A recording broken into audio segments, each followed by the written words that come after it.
Bonjour, bonsoir à tous, c'est Komorebi. Bienvenue dans cet épisode de mes œuvres du mois de mars 2025 qui a été enregistré entièrement en live, ce qui est un bon système de travail parce que j'ai fini l'enregistrement le 3 avril. Donc on est largement dans les temps pour la sortie le 7, dimanche, ça. Dimanche 7. Dimanche 6. On sera dans les temps quand même. Et en plus de ça, ça me fait d'une pierre deux coups, hein. Je live et j'enregistre en même temps, c'est trop bien. Venez en live sur Twitch. Mois de mars très cool pour moi, il me semble. Il y a eu pas mal de live en fin de mois. Il y a eu le training Zilan, il y a eu la qualification Zilan, il y a eu l'annonce Zilan, c'est pas dans l'ordre que je raconte. Il y a eu beaucoup d'avancées dans mes rattrapages, puisque j'ai trouvé littéralement 4 parties de JoJo's Bizarre Adventure d'occasion, ce qui est une belle quantité. Pas mal d'escalade, je suis content de mon niveau et de mon amélioration en équilibre et en gestion de pied.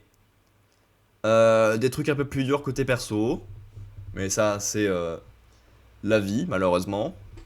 Comment était votre mois de mars? Qu'avez-vous découvert pendant ce mois de mars? Qu'avez-vous pensé des œuvres dont je vais parler dans cet épisode?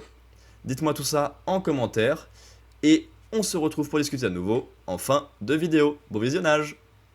Nous attaquons maintenant la partie comics avec les 3 habituels tomes de Marvel Must Have mensuels. C'est parti, tout simplement. Tout d'abord, j'ai lu Daredevil Redemption. J'aime beaucoup le personnage de Daredevil, qui a eu des très bons comics dans cette collection Marvel Must Have, qui m'a fait passer de bien bons moments à chaque fois.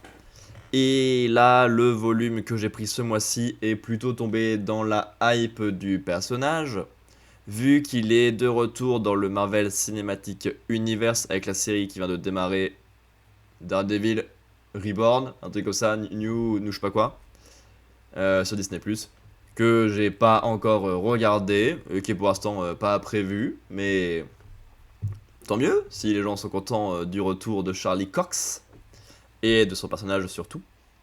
Et le seul fait qui nous mène à un A et pas à un S, c'est que c'était bien, évidemment, sinon ça c'est pas autant, mais par rapport à un Daredevil, c'était un peu en deçà, ce qui nous empêche d'atteindre la note parfaite.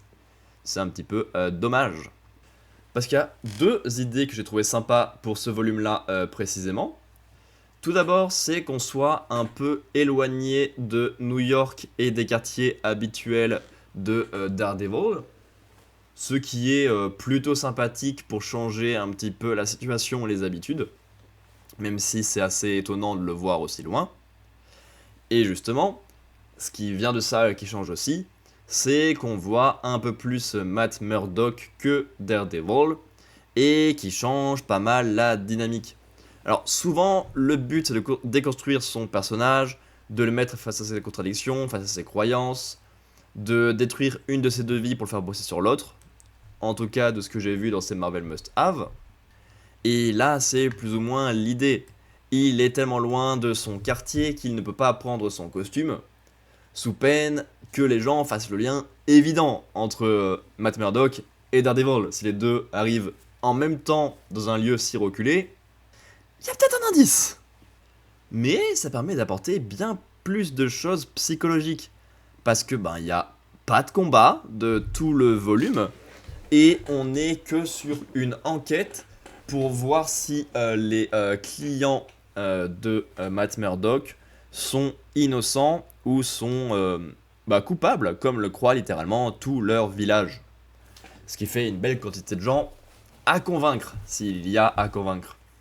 Et c'est pas évident, puisque c'est un lieu reculé, on joue un petit peu des clichés, et on nous mélange un peu le satanisme, les croyances fanatiques et la vérité évidente qu'on préfère occulter. Et c'est un gros melting pot.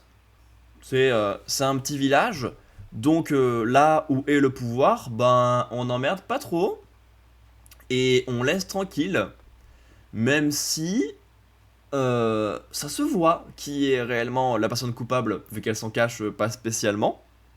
Et on va plutôt accuser le satanisme sur les personnes qui sont un peu mises à part et mises de côté, parce qu'elles n'ont pas de pouvoir pour se défendre, donc elles sortent de la norme et sont forcément un danger. Il y a pas mal de choses. Et le fait que la vérité soit évidente et que ça les intéresse pas, amène à un autre gros sujet dans ce genre de petit village, que j'ai plus ou moins cité avant, mais l'image que tu renvoies et l'appréciation des autres vaut beaucoup plus que la vérité. La famille de clients, elle s'est mise dans la merde beaucoup plus tôt, en étant en dehors des normes, en donnant naissance à un enfant alors que t'étais pas en couple, en ayant des cheveux longs, en écoutant des musiques qui correspondent pas aux normes. Ils cherchent à se faire avoir aussi. Ils ont une image pourrie, donc forcément, c'est eux les coupables. Même si c'est évident qu'il y a une personne qui est violente, qui fait n'importe quoi, qui viole des gens, qui frappe des gens, qui s'arrache les dents tout seul parce que Matt Murdock veut le confronter en prenant ses empreintes dentaires, et lui s'arrache les dents. Et tout le monde en mode bah, Daredevil, tu lui pètes les dents. Tu es sans doute toi le coupable. Mais quand il y a autant de croyances et d'enjeux, il y a une belle fin tragique parce que Matt Murdock ne peut pas outrepasser la loi, malheureusement. Donc une fois qu'il a perdu en tant que Murdock, Daredevil ne peut plus agir et ça fait une fin très amère. Après, heureusement, on a un épilogue un peu plus clair parce que les gens ont enfin réfléchi en cherchant mieux la vérité, mais ouais, brutal. J'ai passé un bon moment de lecture, juste à peine en deçà pour un Daredevil, et c'est ça qui crée ce mini décalage de notes. Mais c'était très bien. Ensuite, j'ai lu House of M. Enfin un énorme banger plébiscité qui tombe dans cette collection Marvel Must Have. Vu que je l'ai fait par ordre chronologique de sortie des comics à la base, et pas par ordre de sortie des Marvel Must Have, j'ai les gros bangers et les grosses séries très publicitées qui arrivent assez tard dans mon parcours. Parce que c'est à une époque un peu plus récente qu'en 1950. Et House of fait partie des comics et des histoires hyper connues de l'écurie Marvel. Et les mêmes sans doute un peu trop pour mon appréciation et pour son propre bien. Et c'est dommage. On a Wanda, donc la sorcière rouge, qui crée un monde parallèle parce que récemment elle a pété un câble en retrouvant ses souvenirs, elle a tué des Avengers, elle a fait séparer l'équipe. C'était pas non plus une maxi bonne situation. Et comme elle sait pas trop comment s'en sortir, elle finit par créer un monde parallèle. Monde parallèle plutôt intéressant, puisque littéralement tous les personnages ont accès à leurs rêves et à ce qu'ils ont toujours rêvé. Pas seulement Wanda et sa famille, qu'on pourrait penser être le but vu que c'est elle qui a créé le monde, mais elle a impliqué tous ses potes héros là-dedans pour que eux aussi aient ce qu'ils veulent et ce qu'ils méritent. Ce qui est plutôt sympa et crée une ambiance très très grise sur la façon dont elle a agi, assez logiquement. J'ai juste un petit souci. Très vite dans ce nouveau monde, on a Logan qui se réveille et qui récupère ses souvenirs du monde précédent. Et ça sort de nulle part.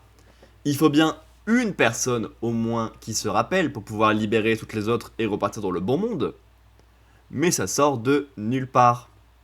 Alors que justement, Wanda ayant des regrets et ayant pas forcément choisi cette situation, a créé spécifiquement un personnage pour réveiller les gens. Et c'est pas elle qui réveille Logan de ce que j'ai compris. Alors qu'il suffisait juste que ce soit elle, le centre de l'intrigue de départ, qui libère Logan, puis que lui fasse « Ah, il faut libérer tout le monde !» Et ça marchait. Mais ouais, à eux deux, ils sont prêts à perdre tout ce qu'ils ont gagné dans cet univers, parce que même si c'est ce qu'ils veulent et ce qu'ils ont mérité, c'est pas vraiment eux, c'est pas vraiment leur monde, c'est pas vraiment leur connaissance. Donc, petit questionnement moral. Pour eux, pas trop, c'est assez clair qu'il faut revenir dans leur monde. Mais pour d'autres héros qu'on récupère, c'est des fois un peu dur de quitter tout ce bonheur récupéré ici pour retourner à notre vie qui est bien aussi, mais qui est bien parce qu'on a eu plein d'épreuves à affronter avant. Et ce qui est donc assez compliqué mentalement de devoir perdre techniquement une nouvelle fois des choses que tu as réussi à récupérer là. On a aussi un beau suspense bienvenu sur la personne qui est réellement à l'origine de ce plan de monde parallèle. Parce que tu peux dire, c'est un coup de folie tout simple de Wanda. Tu peux dire, ah, c'est un plan un peu foufou, un peu borderline à la Magneto. Et tu peux ne pas trouver la solution parce qu'elle est surprenante. Mais bah, c'est plus un monde créé par la peur et qui était censé, assez logiquement, basé sur le bonheur de tout le monde pour essayer d'affronter cette peur. On a donc un très gros sujet sur la famille M en général. Les 3 membres de la famille Magneto sont très bien traités, apportant tous les 3 leur pierre à l'édifice du monde des mutants et des difficultés à être un mutant en règle générale. Parce que bah, ça implique beaucoup de pertes, et ça implique de faire les bons choix avec tes pouvoirs. Parce que bah, tu peux aller très loin, hein. Créer un monde parallèle où tout le monde est heureux, c'est pas rien. Mais est-ce que ça vaut le coup de le faire? Est-ce que ça t'apporte quelque chose à toi? Il y a des gros sujets. Également sur le fait d'être heureux, ou alors de devoir suivre sa mission, parce que ben c'est ça la vie. Affronter les difficultés et trouver son réconfort là-dedans, plutôt qu'être directement offert sur un plateau une vie de rêve. C'est cool à découvrir, c'est dur pour les morts, parce qu'il y a des gens morts dans le monde normal et vivant dans le monde parallèle, donc même pour eux, c'est même encore plus dur hein, de se voir être réveillé. Et il y a plein de conséquences morales sur les personnages, et physiques et importantes pour les mutants en règle générale. Donc c'est une œuvre charnière pour le monde Marvel et pour les comics en général, je pense. C'était cool à découvrir, mais il y a quand même quelques failles qui en font une œuvre pas parfaite. Enfin réellement, généralement, les œuvres sont pas parfaites, mais le moment n'était pas parfait en tout cas. Ah, pas grand chose. Je saurais même pas citer un élément précis, mais m'a manqué un chouille, je pense. Et enfin, le troisième et dernier comics du mois, avec Captain America, le soldat de l'hiver, qui est une œuvre qui est donc normalement plutôt connue grâce au Marvel Cinematic Universe maintenant, et au film qu'il a basé dessus, donc Captain America 2. On retrouve les grandes lignes de Bucky qui revient en tant qu'agent adverse qui n'a plus du tout sa mémoire de sa vie passée et qui est dangereux car il a le même sérum que Captain. Et Captain a des remords à l'attaquer, à le frapper ou à essayer de s'en débarrasser parce que c'est littéralement son acolyte qu'il croyait perdu il y a 100 ans et qui comme lui a réussi à traverser les âges sans vieillir. Donc il y a pas mal de questions morales intéressantes pour Cap, qui d'abord refuse que son pote ait pu devenir une machine à tuer ultra dangereuse. Donc il doit d'abord prendre un long moment pour accepter, ok, que c'était son pote, puis pour choisir comment est-ce qu'on allait traiter cette situation. Qui va se rapprocher du soldat de l'hiver, parce qu'il y en a pas mal qui ont beaucoup de choses à lui reprocher, avec de la vengeance et beaucoup d'amour dans les parages. Donc qui est-ce que tu en vas vraiment? Qu'est-ce que tu fais? Tu l'arrêtes, tu le tues, tu essaies de le raisonner, tu trouves une autre solution. Donc il y a pas mal de questions, et c'est un peu le seul élément intéressant du tome. Un peu également l'histoire globale de Bucky qui est liée à ça. Le fait qu'il soit très régulièrement congelé et remis à zéro, c'est dur à voir, parce que c'est que son esprit est encore pas très loin, hein, s'il essaye de se libérer et de fuir ses ordres plusieurs fois, c'est que son esprit est pas loin. Mais malheureusement, bah, c'est censé être une machine à tuer et c'est dur à voir. Le problème, c'est que, à l'instar de Civil War, le film du MCU, c'est un peu porté par un méchant politique super inintéressant. C'est lui qui envoie plusieurs fois le soldat de l'hiver, mais en lui-même, il n'apporte pas grand-chose et n'est pas particulièrement intéressant ou même ne serait-ce que existant, simplement. On retient rien sur lui. Juste, il a le cube cosmique et le soldat de l'hiver, ce qui lui donne un rôle important par la force des choses, mais par lui-même, il n'apporte rien. Et j'ai peur que ce soit encore pire après, puisque Crâne Rouge entre dans son esprit. Donc j'ai peur que le peu qui existe disparaisse encore plus. Mais heureusement, en face de ça, on a Cap, ses difficultés et ses amis qui portent quand même plutôt globalement ce volume qui était, au global, sympathique. Nous attaquons maintenant la partie film. Je commence assez tôt l'enregistrement et en live, donc je peux pas vraiment être sûr de combien de films nous aurons à traverser et de leur qualité ou quoi. Mais on va pouvoir attaquer cette partie qui est une des plus grosses du podcast tous les mois. Littéralement, la toute première œuvre que j'ai découverte pour ce mois de mars était excellente, puisqu'il s'agit du nouveau Bong Joon-ho que j'ai découvert au cinéma. J'étais pas allé au cinéma depuis octobre, je crois, donc j'étais pas très au courant des futures sorties. La seule dont j'étais vraiment au courant et que j'attendais assez impatiemment était le nouveau film de Bong Joon-ho, parce que j'aime bien ce réalisateur, j'ai déjà vu 3 de ses films. Parasite au cinéma que j'avais adoré, le Snowpiercer à la maison que j'avais adoré, et Okja à la maison que j'ai 100% oublié.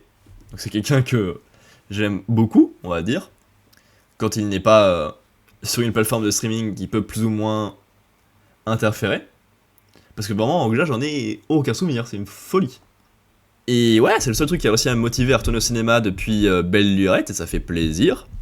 En plus de ça, c'était avec 2 amis, de 2 groupes de potes différents. Et ça fait du bien de faire des ponts un peu entre les groupes grâce au cinéma. C'est pas le Bong Joon-ho que j'ai préféré sur les 4 que j'ai vus, loin de là, mais j'ai passé vraiment un super moment. C'est principalement le dernier acte qui m'a dérangé pour passer un excellent moment, parce que je l'ai trouvé un poil longué, puisqu'il se débarrasse de beaucoup de parties du film. Parce que jusqu'au dernier acte, le film est très complet, puisqu'on a à la fois pas mal d'humour, on a de la science-fiction avec cet univers de remplaçants et ses copies d'humains.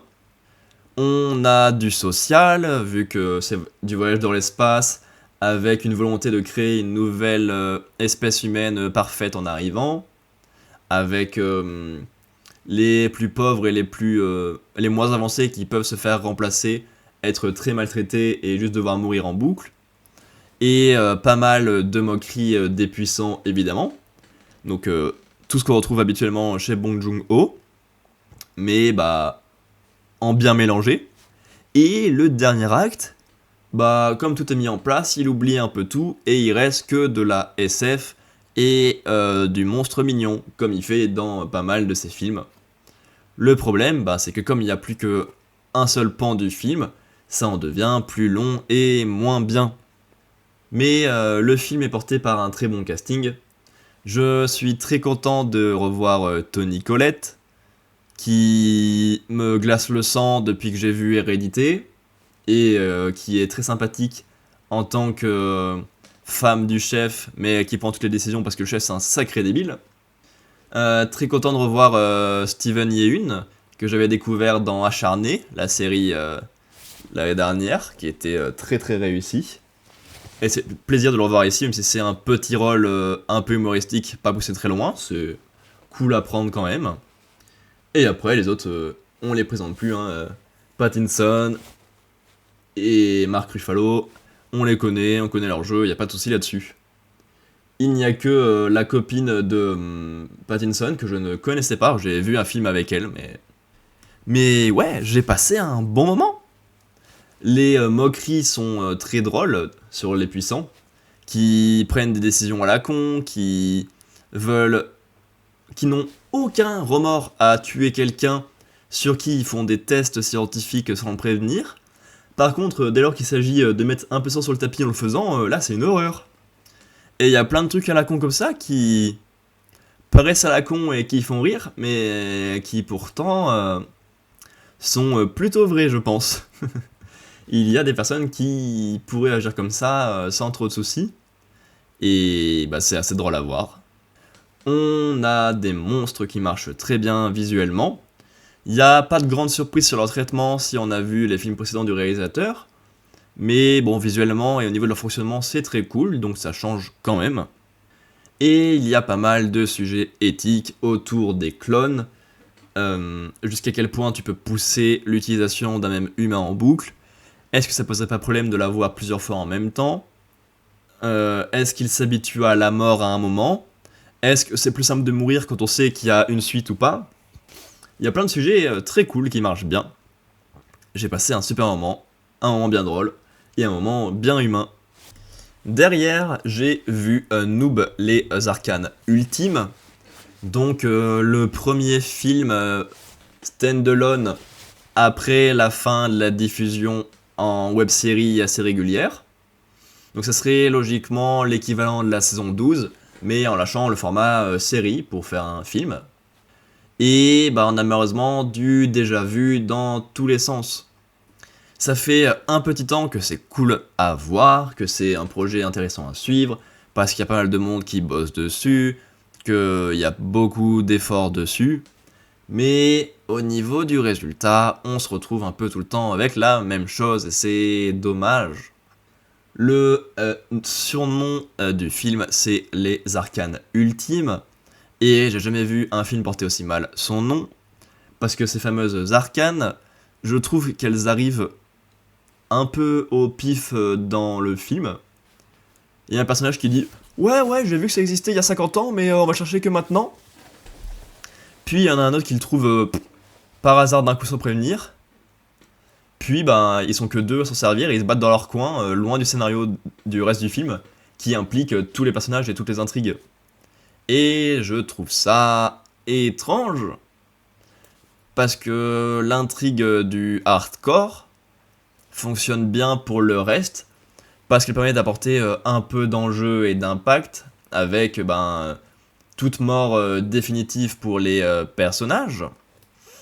Et il serait temps de mettre un peu d'enjeu et de stress, parce que sinon ils meurent tranquillement. Là, ils se questionnent un peu plus avant de laisser leur personnage mourir, ou ils s'en servent pour des plans alambiqués. Mais plans alambiqués qu'on a déjà vus. Gaïa qui fait semblant être en position de faiblesse pour gagner d'un coup et piéger tout le monde, c'est évident. Les personnages sont tellement installés que ça devient un peu juste une routine sur les actions, sur la construction, sur l'avancée des personnages. Gaïa piège tout le monde, impressionne tout le monde, mais perd à la fin. Zell se rapproche petit à petit de la place de numéro 1, mais manque toujours de légitimité. Sparadra est toujours sympa et veut pas que les gens se battent et du coup aide le plus possible à la mission. Et Arthéon, il existe. Si t'as joué au jeu, ce qui n'est pas mon cas, tu dois être plutôt content de pouvoir voir aussi la guilde Rush enfin arriver dans la version vidéo, jouée par les musiciens de Starry Sky, ça fait plaisir. Mais même si la forme est plutôt cool, qu'on découvre enfin des quartiers plus avancés des différentes factions, qu'on découvre quelques personnages supplémentaires, l'ensemble est un peu trop habituel, un peu trop déjà vu et c'est dommage. Je pense que c'est un contenu autonome sympa, tu dois pas être trop mal si tu commences avec ça. Mais alors si t'as vu les 11 saisons au fur et à mesure de leur sortie, et que t'as revu la vidéo qui les compile toutes, il y a donc très peu de temps, ça reste une continuité basique. Pas mauvaise, loin de là, mais ben déjà vue et en n'ayant pas grand chose de plus à dire dessus. Ensuite, j'ai vu Sous le vent des marquises. Aurait pu me plaire, ça même aurait dû me plaire, parce que ça parle de cinéma et de l'envers du décor, mais ça le fait globalement de manière trop bordélique et assez peu intéressante, on va dire. Le film est très en bordel et très décousu. Son intrigue de base et ses thèmes de base sont pourtant simples, mais la façon dont on les présente, c'est bordélique et très chiant à suivre. Globalement, on a un acteur joué par François Damiens qui va se poser vers sa famille pour avoir enfin un peu de calme dans sa carrière d'acteur. Bon, finalement, c'est principalement parce qu'il est malade et pas parce qu'il voulait voir sa famille, mais bon, on va dire que c'était sympa à la base. Donc, il pose des questions sur ses choix de vie, parce qu'il a jamais été très présent pour sa famille, puisque toujours concentré sur le monde des acteurs. Mais en même temps, ben, il emmenait sa fille dans ces trucs d'acting, donc il essayait de la rapprocher, même si ça marchait pas forcément. Et en même temps, ben, il avait une très bonne situation grâce à ça. Donc est-ce que ça valait le coup? Les questions sont intéressantes. Et elles se posent encore plus, comme je l'ai dit, parce qu'il revient pour quelque chose de complètement perso, sa maladie, et pas pour se rapprocher réellement de sa famille. Donc il y a des sujets, des questions sur le personnage qui sont intéressantes. Après, c'est pour dérouler un fil très classique, hein. Sa fille va se rapprocher de lui petit à petit, en comprenant mieux la personne, ses choix, ce qu'il a fait, et en se rapprochant de son univers. Classique, mais fonctionnel. Le problème, c'est que dans cette phase de rapprochement, c'est un bordel sans nom. Oui, parce qu'on a donc cette intrigue que je viens de raconter, mais en même temps, on a des moments où ils jouent des scènes ensemble, donc en étant assis et en lisant leur texte, des moments où on voit les scènes qui sont en train de jouer, et il n'y a pas de transition ou de découpage clair entre ces différentes parties. Donc niveau temporel, c'est dur à suivre, c'est dur de savoir à quel moment ils sont vraiment proches, qu'est-ce qui est vrai, quand est-ce qu'ils jouent, et c'est désagréable de fou. Et en plus, ça n'a pas spécialement de sens. Là, c'est pas une thématique ou un sujet qui pourrait les faire, eux, se perdre dans ce jeu d'acteurs. Là, c'est juste pour nous, et c'est con. Parce que, ben, les sujets et les thématiques sont simples, mais c'est raconté, ben, n'importe comment. Et c'est chiant. Ça fait des allers-retours dans la narration pour moi. Vu qu'il n'y a pas réellement de timestamp temporel, et ben j'ai l'impression qu'on fait des avant-arrière dans tous les sens de leur relation et c'est trop chiant. Alors oui, c'est jouer ensemble qui aide à les rapprocher parce qu'ils font des rôles dans lesquels ils sont censés être proches. Vu que c'est basé sur Alain Delon et sa fille, un truc comme ça. Ok, bon, la construction bizarre offre une identité visuelle et globale au film. Mais alors, c'est super désagréable à suivre. Et une identité désagréable, c'est peut-être pas le plus fun. D'autant pour un sujet finalement aussi basique que ça. Nous attaquons maintenant la partie jeux vidéo. Et comme l'année dernière à la même période, nous allons avoir beaucoup de jeux d'un coup, en très peu de temps. Parce que c'est les jeux de la ZILAN 2025.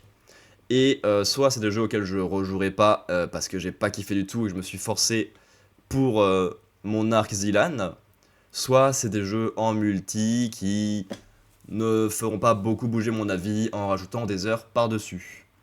Tout d'abord, j'ai joué à l'horrible mini royal pour les qualifications de cette Zilan que j'ai tenté cette année. C'est un Battle Royale tout frais, tout neuf, parce qu'il est littéralement sorti en Early Access le 27 mars, soit 2 jours avant les qualifs. Sinon, bah, on a fait tout le training sur la démo, ce qui forçait les admins ou les streamers à ouvrir des lobbies quasiment tout le temps pour que les gens puissent train, sinon ça serait un petit peu dommage. Mais le problème, c'est que ça a créé un beau décalage de niveau, parce que les débutants en Battle Royale et en jeu de shoot sur PC ne pouvaient pas train au max ce jeu, ce qui équilibre le temps de jeu sur Mini Royale, mais ils avaient de l'avance sur d'autres Battle Royale ou sur d'autres jeux de tir. Là, j'ai dû apprendre à shooter à la manette, parce que j'avais jamais fait, puis à shooter au clavier, parce que j'avais jamais fait, mais c'était plus dur pour être efficace. Et j'ai dû apprendre et théoriser comment on joue à un Battle Royale. Alors c'est des choses très intéressantes à voir, hein. Ça faisait beaucoup d'apprentissage, c'était cool à faire. Mais le jeu reste trop jeune et a donc quelques soucis par-ci par-là. Pour mon gameplay, je trouve que la map n'a pas assez de cachette. Elle est très... même pas plate, parce qu'il y a des étages, mais même que tu sois sur le sol plat ou sur les différents étages, il n'y a pas des masses de cachettes. C'est assez vide au global, c'est pas très fun. Dans ce jeu-là, on a quand même le droit à des respawns, si tu te fais avoir un peu rapidement. Mais je les trouve difficiles à utiliser. Parce que tu te fais démarrer et tu redémarres un peu au milieu de tout le monde avec ton parachute et sans rien, alors que les gens sont placés avec des armes. Donc c'est compliqué de revenir, même si tu as une deuxième chance, elle n'est pas facilement utilisable. Et même si je me suis un peu amusé en deathmatch et en battle royale pendant l'entraînement, la phase de qualification dessus, où on a fait 5 parties, était affreuse. Avec mon frère, on n'a pas réussi à jouer du tout.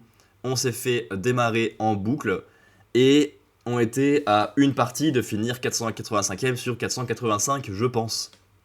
Parce qu'avec 4 parties ratées, c'était compliqué. On n'est évidemment pas passé. Et donc le jeu, je l'ai tout de suite supprimé. Je suis très content de m'en être libéré. Il y avait des trucs cool à apprendre de ce jeu, mais c'est tellement pas mon délire. C'est pas pour rien que j'y joue pas, et c'est un peu pour ça que je fais cet arc Zilan, pour jouer à des styles de jeux différents que je testerai pas en dehors de cet arc. Le jeu d'après des qualifications, c'était partie Animals. On n'a donc pas eu l'occasion d'y jouer parce qu'on s'est fait démarrer avant par Mini Royale. Mais c'est pas si grave. Le jeu est assez fun, mais au final tu te retrouves assez en solo ou en mode combat assez aléatoire, et c'est assez vite limité et répétitif. Parce que ouais, hein, t'as quelques types de coups et des façons différentes de les utiliser.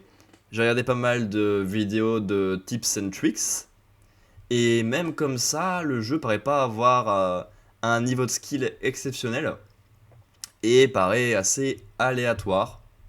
Alors je pense que pour une soirée fun avec des copains, ça doit bien passer, hein. Faire de la compète sur différents sports, sur différents modes où tu dois récupérer des objets, sur des différents modes de combat, ça doit bien passer. Et le côté aléatoire d'ajouter un petit côté fun et éloigner le côté compétitif. Sauf que là, j'ai littéralement joué au jeu dans le but de faire de la compétition. C'est dommage.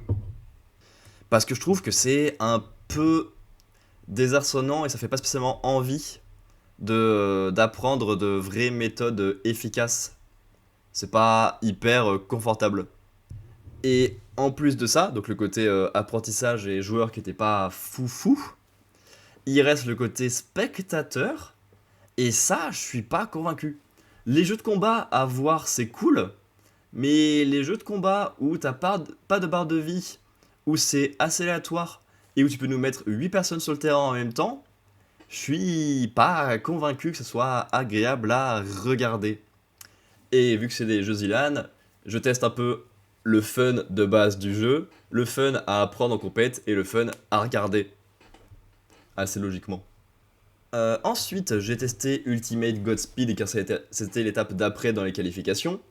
C'est le jeu qui me faisait le plus d'œil quand j'ai vu l'annonce des jeux de la Zilan, parce que c'est un des rares que j'avais bien vu les autres, parce que bah, Mini Royale je l'ai jamais vu, Partie Animale je l'ai vu un peu mais ça me faisait pas envie, ça j'avais vu ça faisait envie, et les suivants j'en parlerai en temps et en heure, mais c'est lui qui avait le plus d'impact dans ma mémoire, dans ce que j'avais croisé. Et justement, c'était assez fun à découvrir.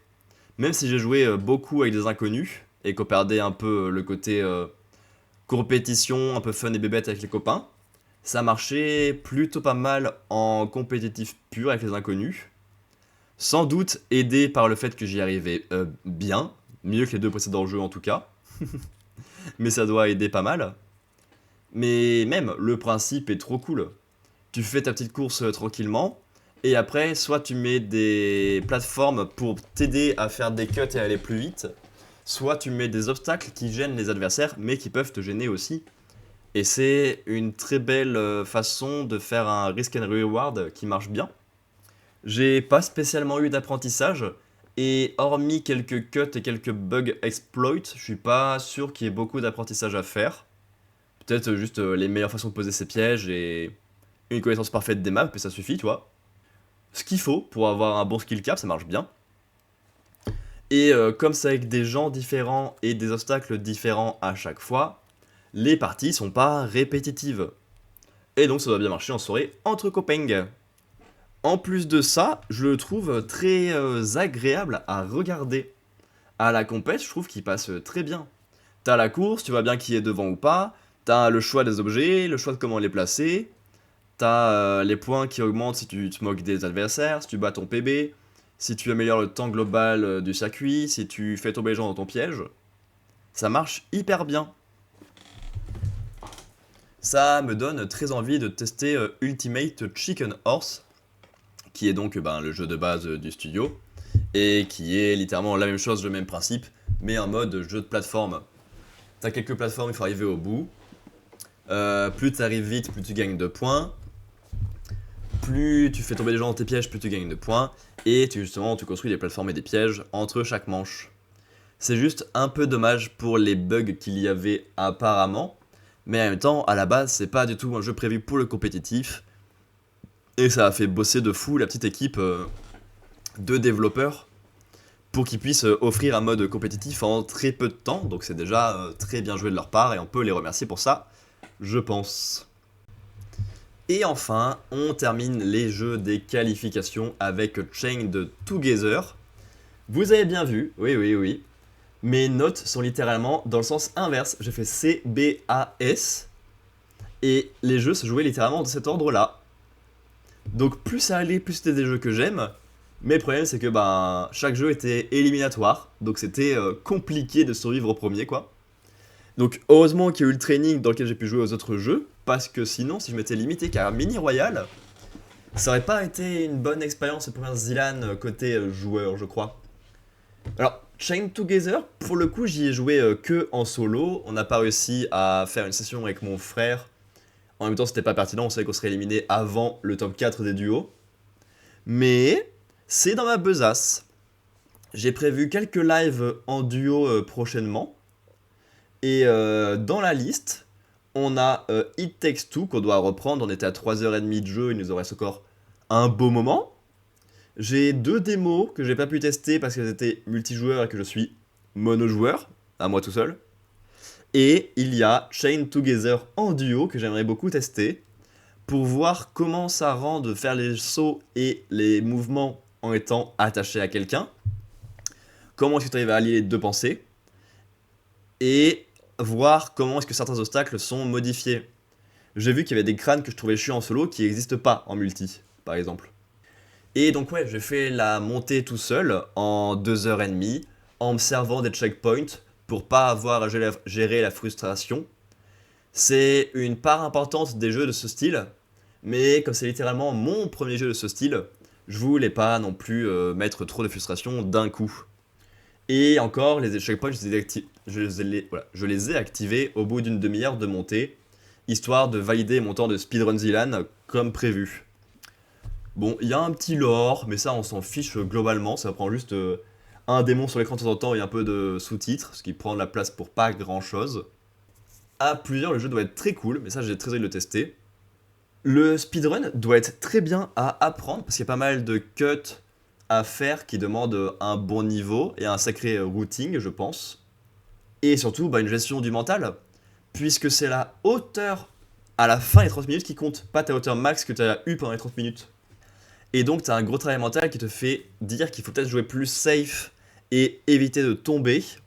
Ou alors te dire, ah, la suite, je fais pas parce que ça redescend et parce que je risque de tomber, tu vois. Il y a un très belle gestion du mental, c'est trop cool. Et le speedrun comme ça à voir à Zealand, c'est trop intense. D'autant plus que le méga niveau.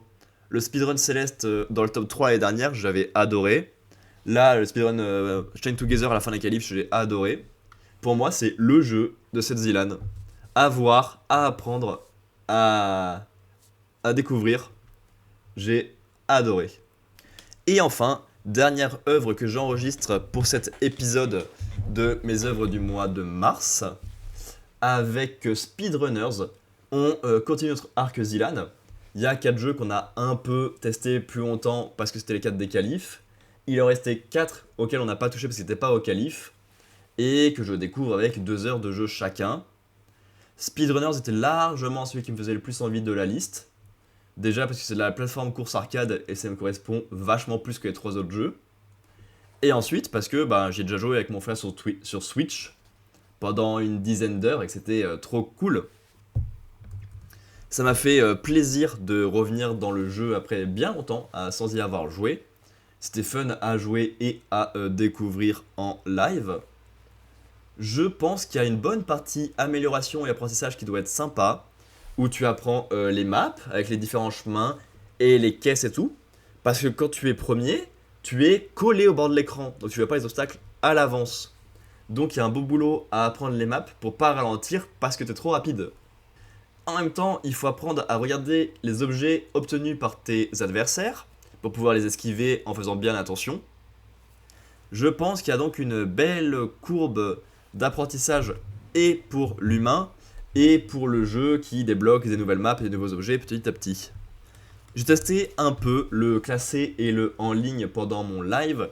Ça, c'était plus compliqué. Directement, tu tombes face à des gens qui ont un sacré niveau. Alors, en classé, normalement, ça ne goûte pas. Mais en ligne, oui. Et c'est pas non plus agréable comme mur en arrivant. D'autant plus que ça empêche la progression de ta barre d'expérience au sein du jeu. Et t'empêche de débloquer les nouvelles maps, les nouveaux objets, le mode classé. Et c'est un peu emmerdant. Donc soit tu dois jouer avec des potes en découverte. Comme ça, t'as les points partagés de tout le monde. Plus t'apprends avec des gens de ton niveau. Soit tu joues avec des bots pendant un sacré moment avant de débloquer les trucs et de te lancer en classé avant de faire le en ligne. Mais voilà, il y a un petit problème dans l'apprentissage découverte du jeu. C'est fun à plusieurs, évidemment, parce que c'est skillé et arcade en même temps. Et surtout, j'ai pas vu encore en compétitif, mais je pense que ça va être pas mal d'être serré. Quand t'as 2 couronnes partout et que t'as le duel final là, tu dois stresser de fou. Ça doit être mon trials du jeu. Mais voilà, je suis très court, c'est ça que je trouve le plus clutch, je pense. On en reparlera quand on aura fini le test de V-Rising, Warcraft 3 Reforged et Upgun. Parce qu'on fera une tier list des jeux de la Zilan, un mode bien à jouer et à regarder, bien mal à jouer mais bien à regarder, bien à jouer mais pas intéressant à regarder, et mal à jouer et mal à regarder. Et on en reparlera, mais ça peut être intéressant. Nous attaquons maintenant la partie manga.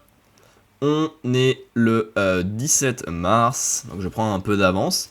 J'ai lu 3 mangas pour l'instant, qui font partie des rattrapages que je n'avais pas encore lus du mois précédent.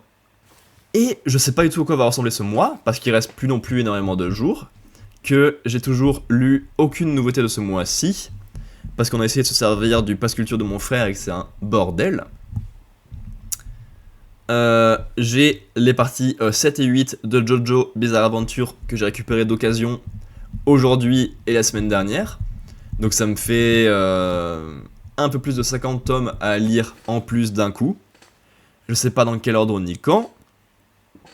Et on aura les rattrapages du mois de mars qui sont censés terminer Mob Psycho 100 et reprendre le rattrapage de Kamuya Ride.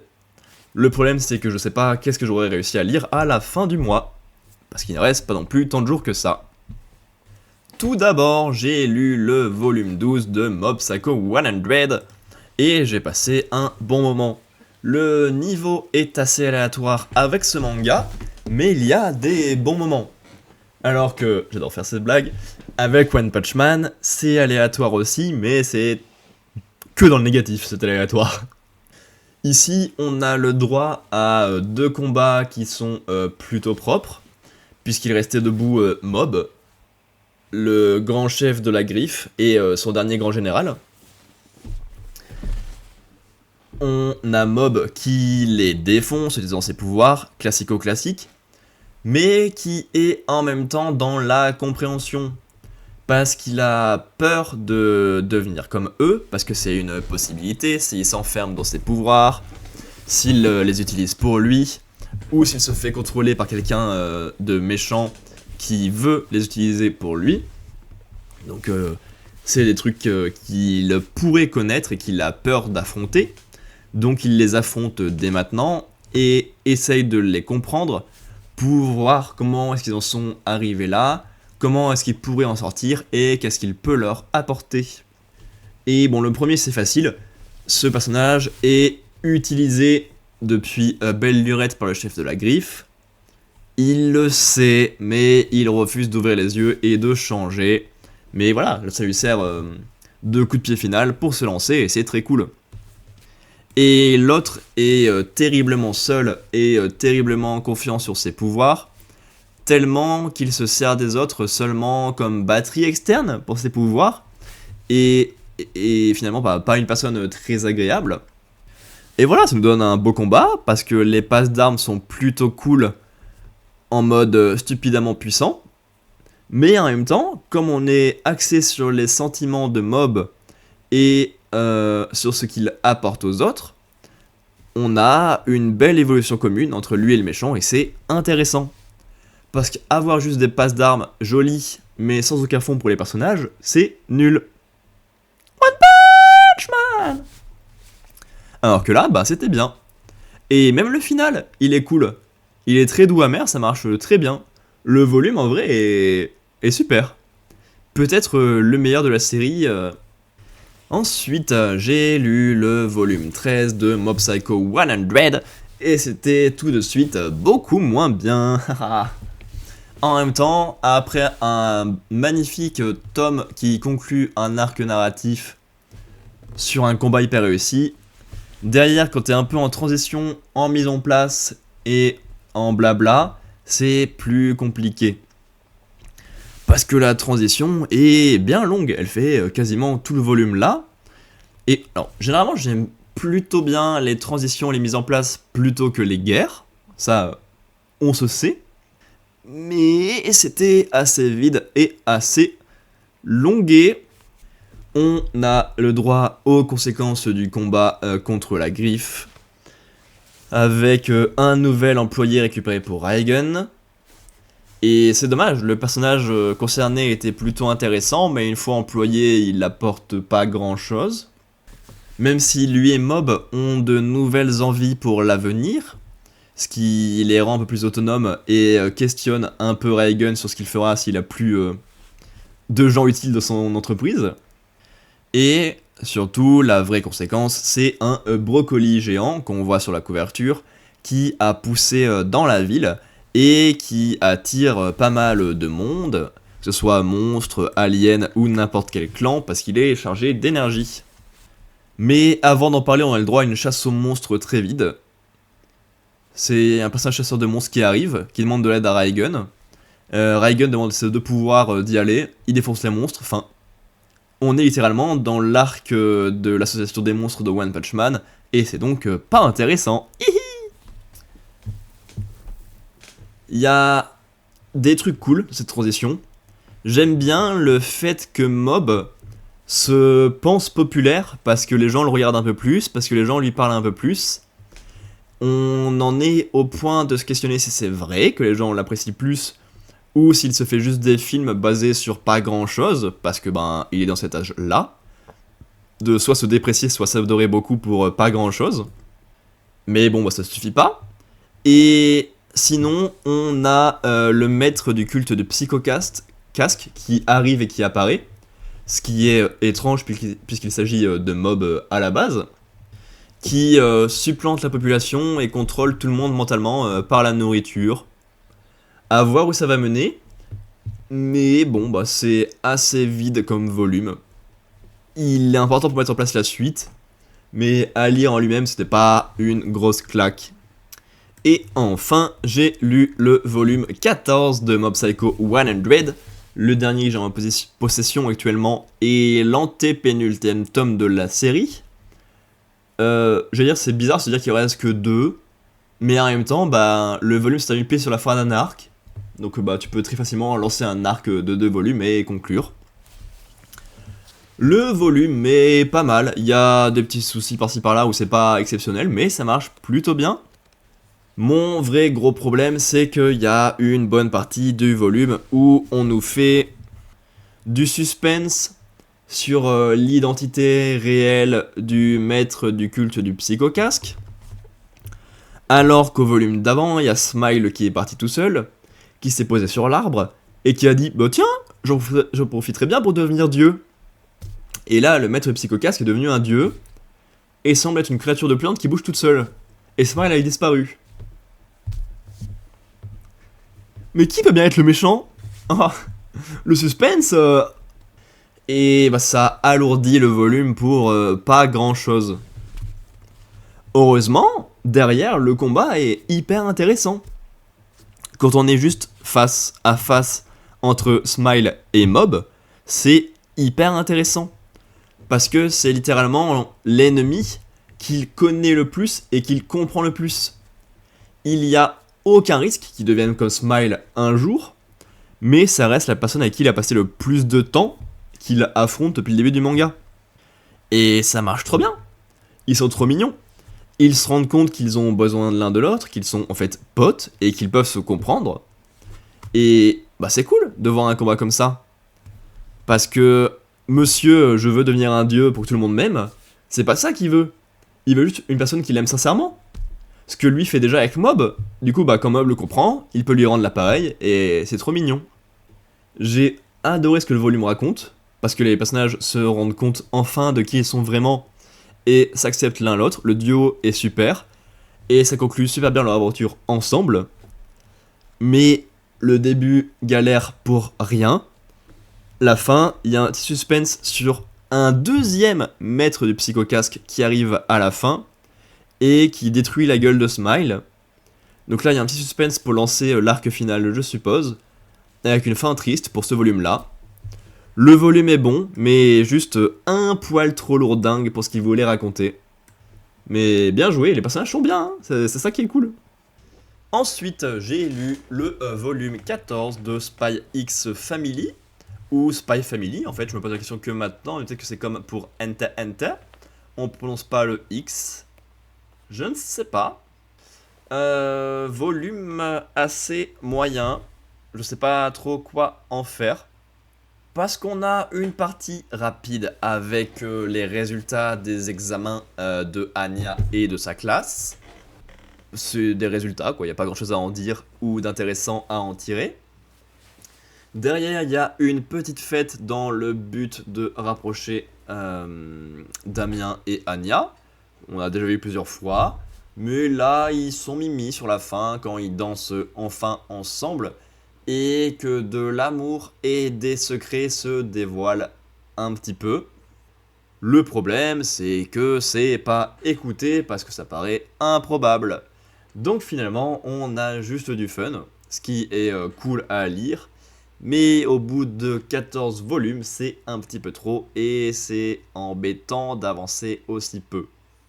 Derrière, sans transition, on a une enquête à la neige puisque la famille Lloyd part en vacances et il y a des meurtres qui se passent sur place et donc ils veulent enquêter mais un peu en se cachant leur identité.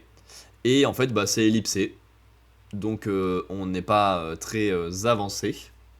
Heureusement, le volume est sauvé par sa dernière partie qui est un petit peu plus longue et qui justifie la couverture du volume, puisqu'on a le droit à un flashback plutôt long et plutôt intéressant sur le personnage de Henderson, donc le directeur de l'école dans laquelle va Anya.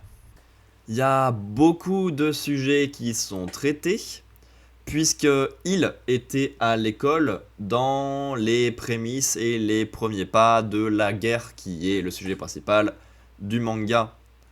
On a pas mal de sujets sur la guerre et les implications que ça a sur tous les niveaux de la population, même sur des petits jeunes qui ne font que étudier, être mignons et avoir un amour évident qu'ils n'arrivent pas à dévoiler.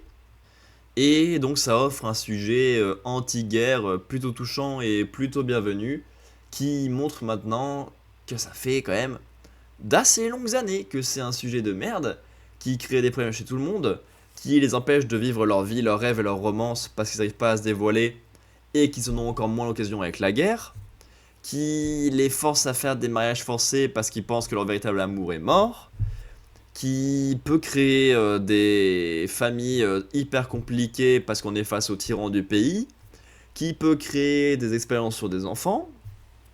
Il y a pas mal de sujets anti-guerre qui sont soulevés et qui offrent un flashback plutôt touchant. C'est le seul élément intéressant du volume et c'est très intéressant en plus, donc c'est dommage que le reste soit pas au niveau. Est-ce qu'il y a vraiment un volume très moyen, avec une première partie qui n'avance pas et qui a des gags qu'on a déjà vu un sacré nombre de fois maintenant en 14 volumes, et une partie intéressante. Ça avance pas spécialement non plus, mais ça au moins met les thématiques de l'univers en avant, avec des personnages qu'on n'avait pas vus, mis en avant. C'est intéressant.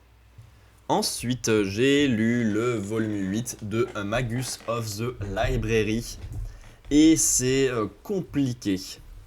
Je pense en grande partie à cause du rythme de parution, parce que le dernier volume date d'il y a un an quasiment tout pile, et c'est très compliqué d'être dedans à nouveau. Moi, en un an, j'ai acheté et lu énormément de mangas, ok. Donc il y a pas mal de choses qui sont passées dans mon esprit depuis. Et même au niveau perso, au niveau pro, au niveau Komorebi, il y a eu plein de trucs. Donc retenir un manga qui n'a que 7 tomes, dont j'ai lu chaque volume qu'une seule fois, et déjà avec un rythme de merde, qui n'a pas aidé à fixer les choses, c'est compliqué de revenir dedans. Alors peut-être que je suis plus à jour du tout, mais ce volume-là est principalement dans la baston, dans l'action et dans la vitesse. Il me semble que c'est bizarre avec ce manga-là à la base, qui est plus sur la protection des livres et des récits. Contre la guerre et les batailles, ça marche aussi, mais globalement, c'est pas ça qui met le plus en danger les livres à la base, je crois. On a un énorme monstre qui attaque la ville pour que d'autres personnages puissent voler le livre protégé par le personnage principal. Le problème, c'est que notre petite bande arrive assez facilement à sauver tous les péons de la ville. Alors c'est un peu la cohue, il y a un peu des familles qui sont perdues ou quoi, mais finalement tout est bien sauvé. Ça leur prend un peu de temps, mais c'est tranquille. Et ils arrivent même à affronter le gros monstre facilement et la personne qui l'a invoqué. Alors que ça a l'air d'être l'ennemi principal de l'organisation en face. Donc le voir se faire laminer la gueule et prendre ça un peu à la rigolade, c'est étrange. Les blagues sur sa défaite sont très drôles, ça par contre j'ai passé un bon moment là-dessus. Mais au niveau du récit et de l'écriture, bizarre. Et sinon, on nous tease des secrets de l'univers, on nous les fait avancer, mais comme je suis plus dedans, j'arrive pas à savoir quel personnage ça touche vraiment, que je sais plus quel est le but des mangas, que je connais pas les personnages, ça passe à côté. Et j'ai même l'impression que les personnages sont s'en contrecarre un petit peu. Parce qu'il semble y avoir un traître dans l'organisation principale côté héros. Mais bah même ça, c'est pas spécialement traité et ça avance pas. Donc je pense que mon avis plutôt moyen vient principalement du contexte du manga et de son rythme de parution. Parce que globalement ça a l'air plutôt bien, déjà c'est très beau. Et le thème de base, qui n'était pas trop présent dans ce volume, est intéressant et novateur. Donc ça vaudrait peut-être le coup que je le relise bien les 8 tomes d'un coup, en prenant bien le temps d'imprimer les choses et le connaître. Ça serait peut-être plus pratique avant le prochain volume. Et je me dis qu'avant le prochain, j'aurai le temps de le faire.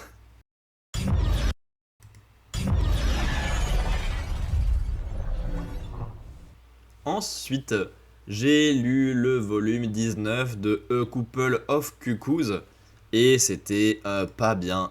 On retrouve encore et toujours les mêmes soucis que depuis quelques volumes. Et je ne sais pas quand la série va se rapprocher de la fin, parce que là, il nous reste encore 7 volumes pour être à jour avec le Japon actuellement. Le problème, c'est qu'au Japon, il n'y a pas eu d'annonce de fin prochaine. Donc 19 plus 7, on arrive au volume 26. Et 26 volumes pour cette intrigue et pour voir que rien n'avance comme ça, c'est un petit peu long et compliqué à suivre. On a quand même le droit aux explications de Hiro pour son action à la fin du volume précédent. Parce que là où on avait eu une avancée avec notre protagoniste qui s'est mis en couple avec une de ses filles, elle a arrêté le couple à la fin du volume précédent sans réellement d'explication. Là, elles s'expliquent. Elles sont plutôt justifiées, ok. C'est qu'ils ne s'y retrouvent pas personnellement. Ça les éloigne de leur but, leurs objectifs. Qu'ils n'arrivent pas à être heureux parce que ils ont des mariages forcés qui les attendent.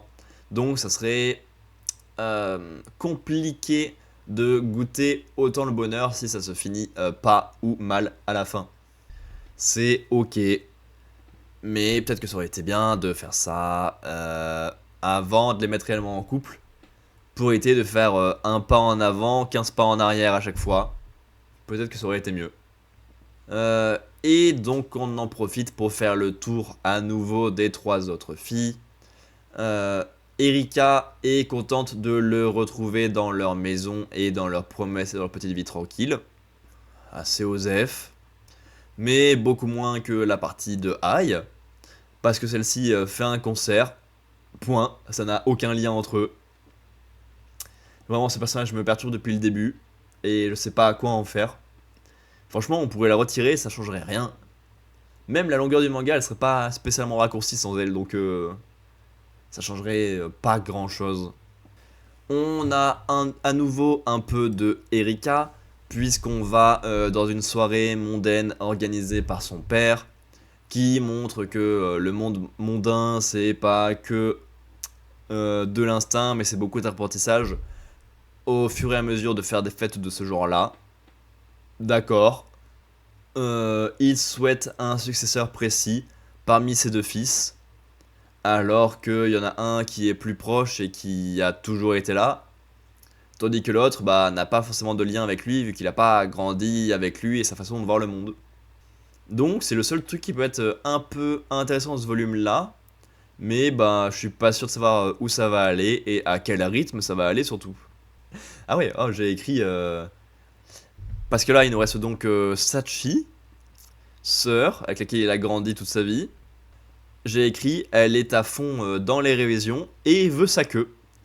Ce qui est assez cru, mais assez vrai.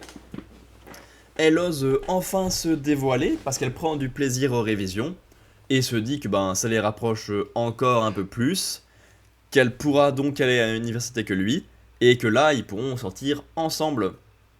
Voilà. Au final, c'est un volume qui fait le tour de beaucoup de choses. Hein, on a les 4 filles plus l'histoire de succession. Mais il n'y a pas d'avancée, parce que Hiro s'explique ce qu'il y a eu avant. Erika est juste contente de revenir au statu quo. Ai, elle sert toujours à rien. Il y a que Sachi qui est un petit peu avancé parce qu'elle a fait sa déclaration. Le problème, c'est que c'est Sachi et que c'est sa putain de sœur avec qui il a grandi depuis le début. Il n'y a pas de lien de sang, donc c'est légal. Mais alors, niveau mental, c'est très particulier d'imaginer que c'est cette histoire-là qui va avancer prochainement. Mais ouais, c'est relou d'avoir si peu d'avancées au volume 19. Et de se dire qu'il en reste au moins 7 pour être à jour au Japon. Et je ne sais pas combien derrière pour terminer. Ensuite, j'ai lu le volume 6 de Earth Gear, l'avant-dernier volume, et le troisième depuis la reprise, je crois.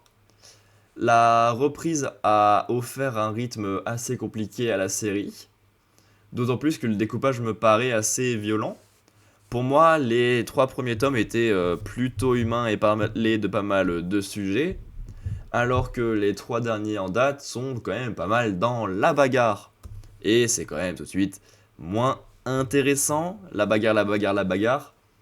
Il manque des éléments quand on est avec des robots qui sont les seuls sur Terre et qui ont plein de fonctions différentes. Les faire que se bagarrer, manque un petit truc quoi.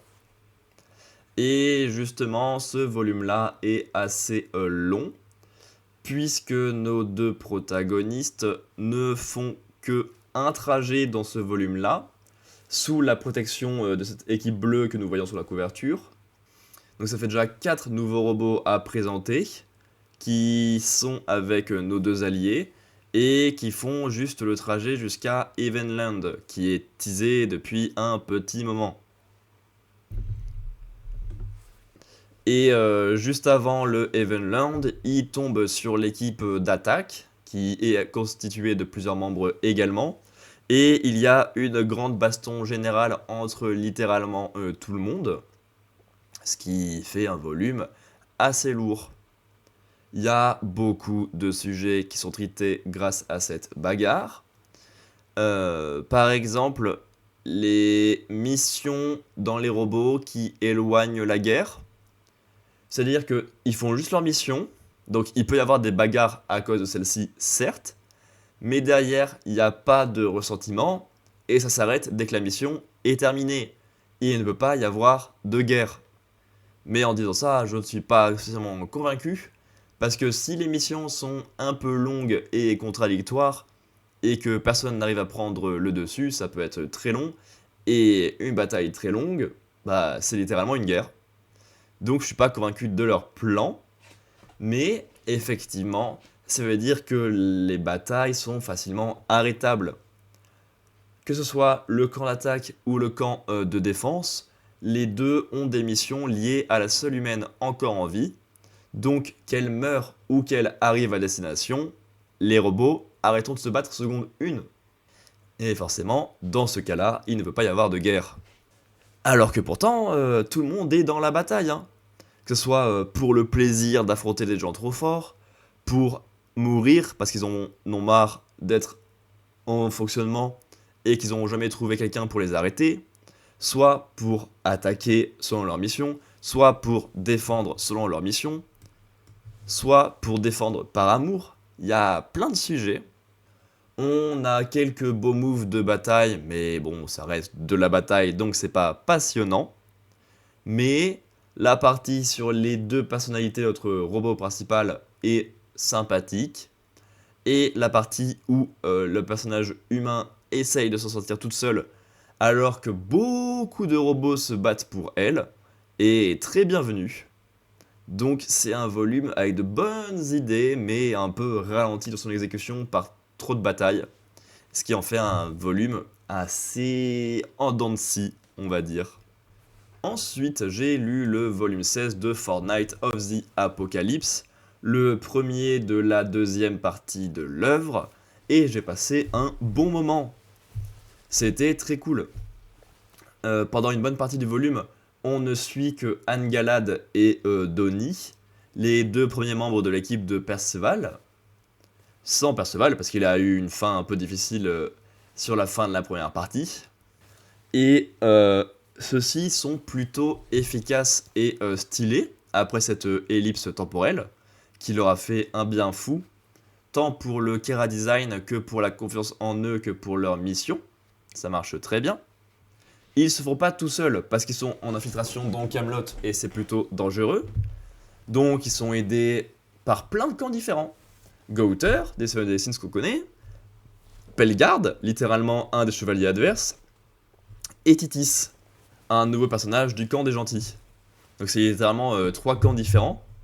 Ancien personnage, nouveau personnage gentil et nouveau personnage méchant qui les aident. Parce que même s'ils sont efficaces et stylés, ils restent dans le camp adverse qui contient quand même des ennemis très balèzes. Et même, en plus de ça, ça prend le temps de faire un sujet intéressant avec Pelgard, qui est littéralement un des premiers chevaliers d'Arthur qu'on a vu dans l'œuvre, et qu'on a vu assez régulièrement, et qui est plutôt sympa dans l'ensemble. Et justement, on apprend que lui en a rien à foutre du pays d'Arthur, que même si ça tenait qu'à lui, il serait prêt à partir et à ne pas rester sur place, parce qu'il se rend compte qu'il y a un problème. Mais il est là parce qu'il aime sa femme, et sa femme est là parce qu'elle veut voir son fils être en vie. Donc c'est une histoire familiale plutôt triste et plutôt touchante qui fonctionne bien dans sa globalité et qui offre une lecture bien plus profonde pour le personnage de Pelgard. Ça fait plaisir. Et une fois cette émission terminée, on transvase assez vite vers le deuxième arc de cette deuxième partie, qui se passe dans le royaume du roi des fées. Ça fait plaisir, ça fait longtemps qu'on n'y est pas allé. Donc on revoit vite fait King et Diane, mais vraiment très rapidement. Parce que pour l'instant, on est plus concentré sur leurs 6 enfants, plus leur enfant 100% humain. Et bon, pour l'instant, c'est pas exceptionnel, c'est beaucoup de mise en place, mais elle fonctionne. On suit Naciens, qui est là-bas pour essayer de soigner Percival, et qui est trop mignon dans sa relation avec lui. On nous dévoile les secrets de son origine de Changelin, c'est-à-dire que c'est un bébé fée qui a été échangé avec un bébé humain. Parce que tout le monde autour de lui voit bien que c'est une fée. Il est à l'aise dans le monde du roi des fées. Donc forcément, c'est une fée.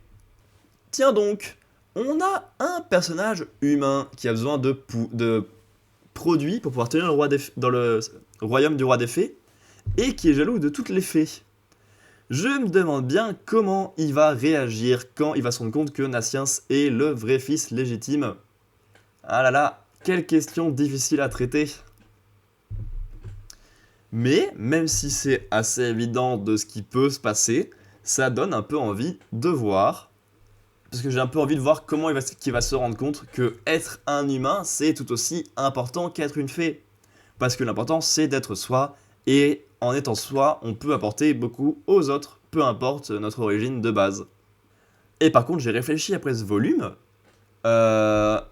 Niveau répétition, Seven Deadly Sins, c'est pas mal, non 7 tomes d'avance, je crois. Mais à la fin d'une des parties de Seven Deadly Sins, ça s'arrête sur la mort du personnage principal. Et derrière, ça reprend sur son Love Interest, qui gère toute seule la mission et qui s'en sort pas trop mal. La fin de la première partie, c'est la mort de Perceval. Et on reprend avec Anne-Galad, qui est donc son Love Interest, et qui arrive à avancer et à avoir plus de confiance et d'autonomie. C'est littéralement la même construction globale.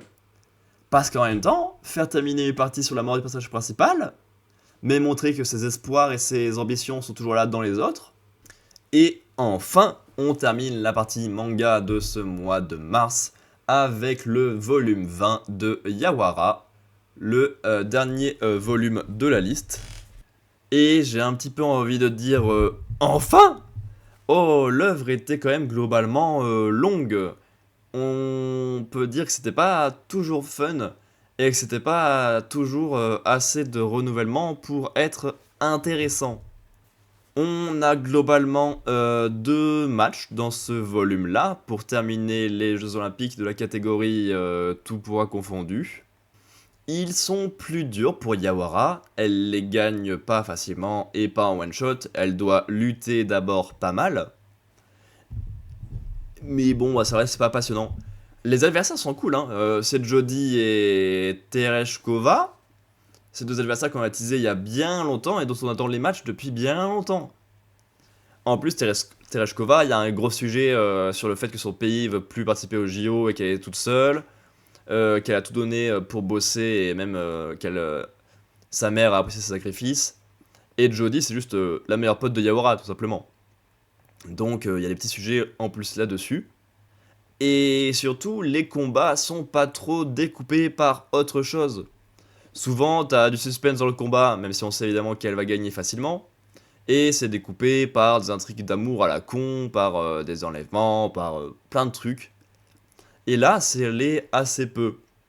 Je me souviens juste des quelques pélos qui servaient de connaissances à Yawara à l'époque du lycée et qui galèrent un peu dans leur vie actuelle, que ce soit en tant qu'acteur ou en tant que cuisinier de sushi, parce qu'ils n'ont pas du tout de succès ou pas du tout d'envie.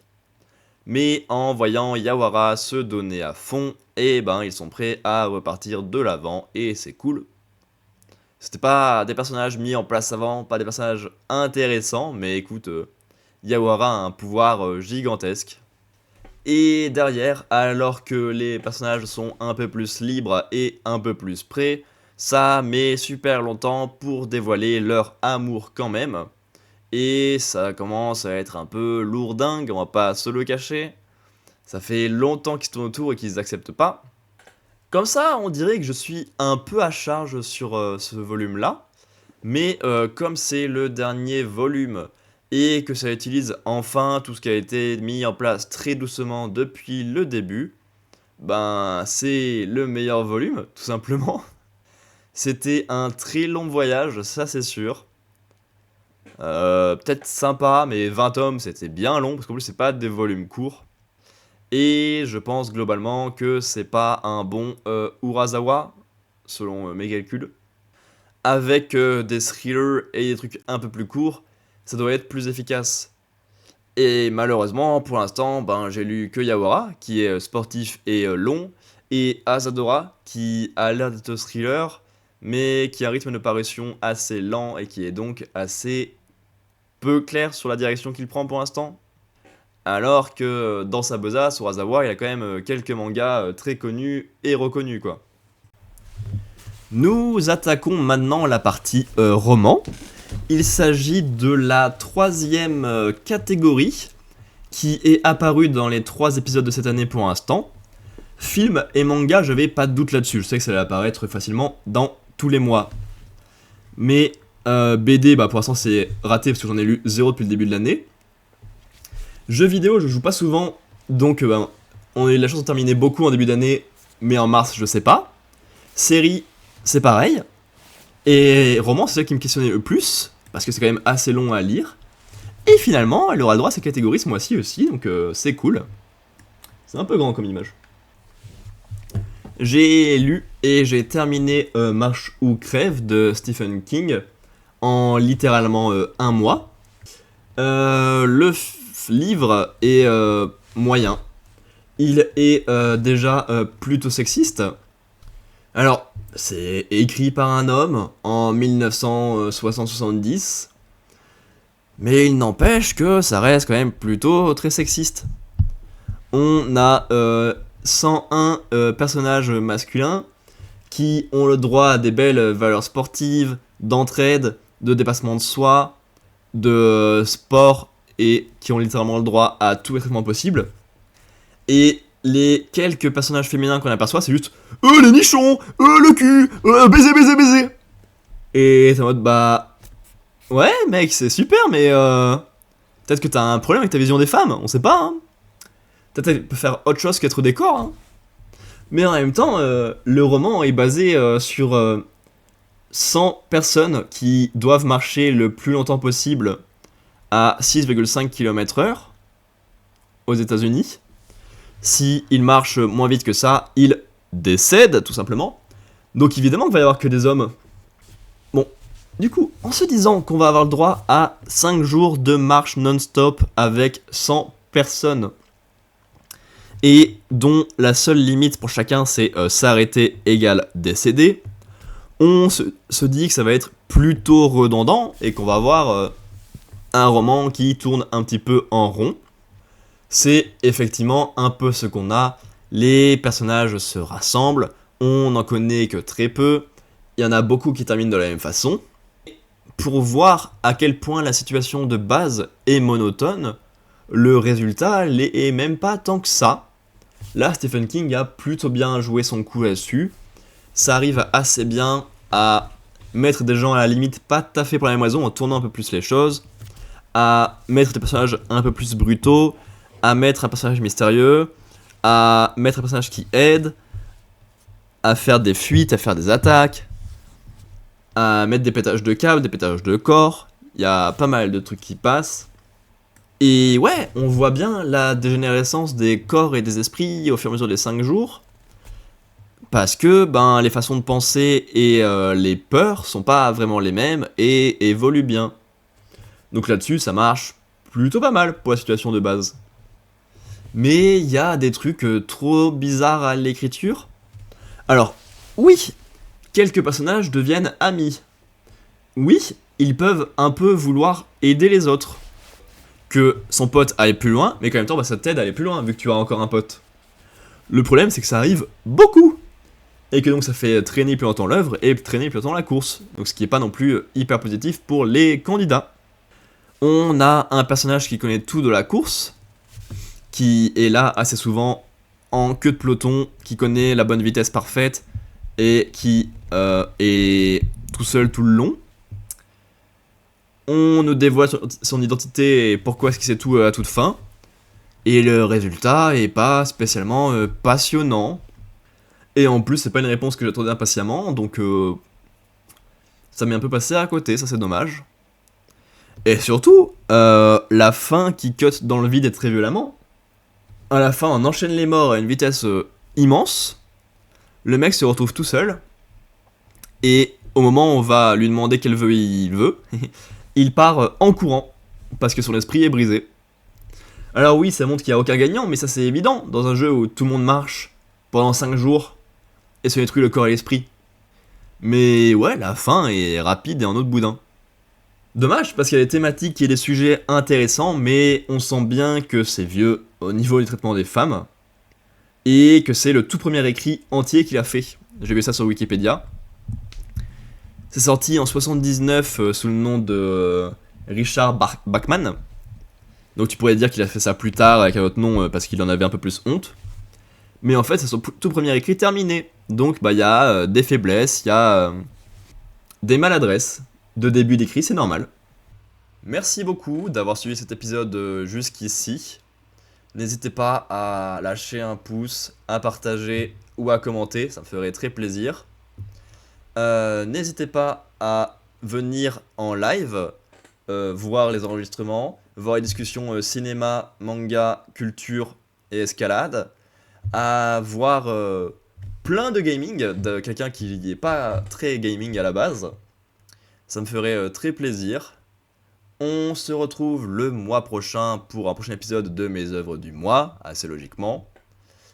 Comme tous les mois, je vous dis la même chose, un jour peut-être pour une autre vidéo. J'ai toujours pas spécialement avancé le montage, mais la vidéo est dans les cartons. Un jour peut-être, je ne sais pas, on verra bien. Mais bref, que ce soit sur YouTube, sur Twitch ou ailleurs, on se recroisera bien. D'ici là, portez-vous bien, faites-vous plaisir, à Comoré bientôt.